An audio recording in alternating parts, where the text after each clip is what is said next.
The office hummed with the usual rhythm of a Monday morning. Phones rang sporadically, keyboards clicked under the hands of busy employees, and the coffee machine gurgled in the corner. A few desks were piled high with papers, others were meticulously neat, as if in some subconscious race to impress the boss. Svetlana, the cleaning lady, entered quietly through the back door. She was a woman in her late 50s, her hair pulled back into a tight bun, wearing an old, faded blue uniform that had seen better days. The fabric was fraying at the edges, and the sleeves were too long, bunching up at her wrists. A pair of scuffed shoes completed the ensemble. She moved with practiced efficiency, pulling her cleaning cart behind her. No one really paid her much attention at first. She was just the cleaning lady, after all, a fixture of the office like the water cooler or the vending machine. But it didn't take long before the whispers began. A few employees, sitting near the break room, couldn't help but stare. One woman, Mila, a marketing assistant, nudged her colleague, Alex, with a smirk on her face. "Isn't that uniform a little sad?" she whispered, glancing over at Svetlana. Alex squinted at the cleaning lady, who was carefully wiping down the windowsill near the conference room. He let out a low chuckle. "Yeah, I mean, it's like she's been wearing that thing since the 90s. The others in the room laughed, albeit quietly, but the chuckle spread quickly. Across the room, Julia, the intern, leaned back in her chair, glancing over at Svetlana. "I honestly don't know how she can still wear that. If I were her, I'd be embarrassed." Mila, always quick to jump in on a joke, shook her head. "You know she probably doesn't have a choice. People like her, what else can they afford?" They all snickered at the remark, and the laughter continued to ripple through the office. Some employees turned to look at Svetlana, hoping she wouldn't notice the quiet mockery, while others whispered louder, making sure their words were heard. Svetlana, for her part, didn't react. She simply continued to work, dusting the top of the filing cabinets with slow, deliberate motions. Her back was slightly hunched, and her face was calm, like someone who had long ago learned to ignore the occasional sting of judgment. Her eyes occasionally flicked upward as she moved from desk to desk, but they never lingered. It was as though she was used to being invisible. But there was something unsettling about how quickly the atmosphere shifted. In just a few minutes, it seemed like the entire office was in on the joke. "I swear, it's like she doesn't even try to look presentable," Julia continued, her voice louder now, not caring if Svetlana could hear.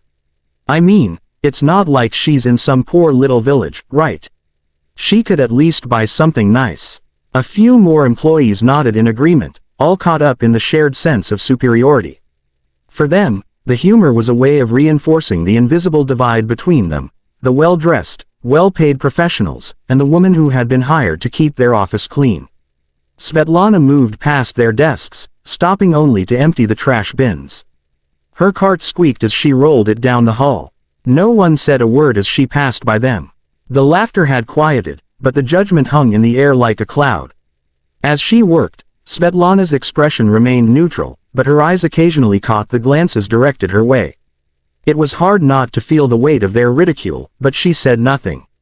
She never did. She simply focused on the task at hand, cleaning with an efficiency that was almost mechanical. She didn't have the luxury of time to be distracted by their comments. It was just another day in the office, and for Svetlana, it was all too familiar.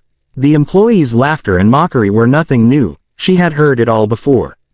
But what they didn't know was that she had learned long ago to wear her uniform like armor, to take the words that stung and turn them into a quiet, unwavering strength. The office buzzed with nervous energy as the clock struck 10:30. People adjusted their ties, smoothed their skirts, and sat up straighter in their chairs. There was a palpable tension in the air. Today was the day the boss had chosen for his surprise visit. Whispers circled around the office, employees sharing stories of previous inspections, most of which had ended with half-hearted compliments and the usual, tedious feedback. But today felt different. There was something in the air, a hint of unease, as if they could sense that today's visit might not be as routine as the others. Svetlana continued her work, moving from desk to desk, cleaning with the same careful precision she always did. The sound of her cartwheels squeaked against the polished floors, the only sound in the otherwise quiet office as the employees all subtly tried to make themselves look busy.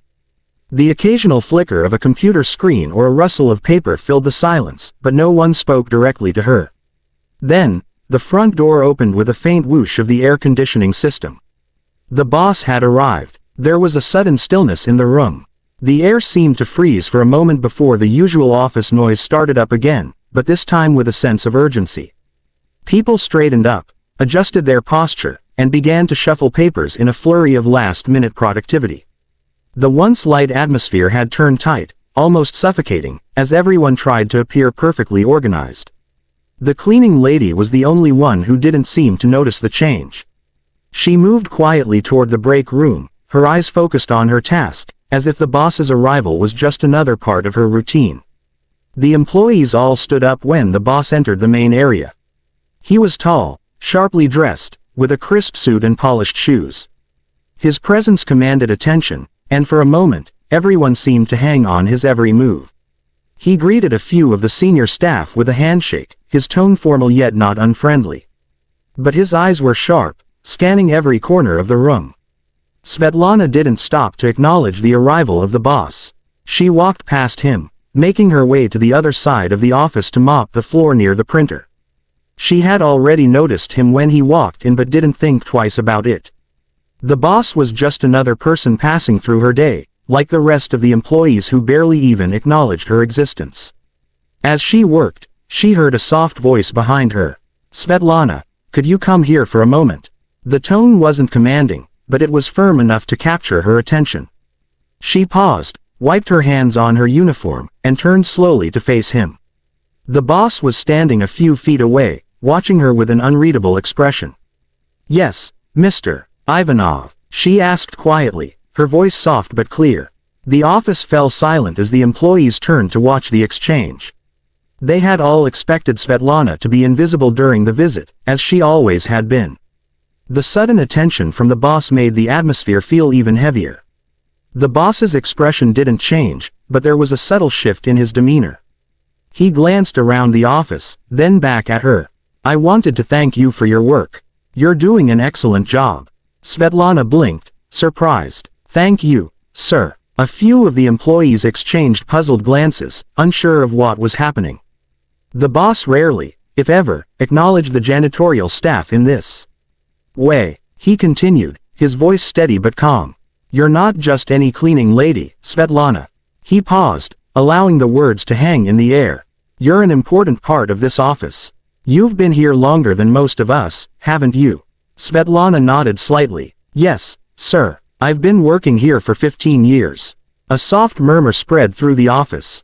The employees, who moments before had been mocking her, now looked at her with a mix of confusion and curiosity. The boss smiled, but it was a tight smile, as if there were a story behind it that none of them knew. "Well, Svetlana," he said, his tone turning a little more serious, "I think it's time you knew something." The employees were on edge now, leaning in to hear better. The boss gestured to Svetlana, indicating the whole office. "The truth is," he continued, "you all work under her more than you realize." A beat of silence passed before the realization hit.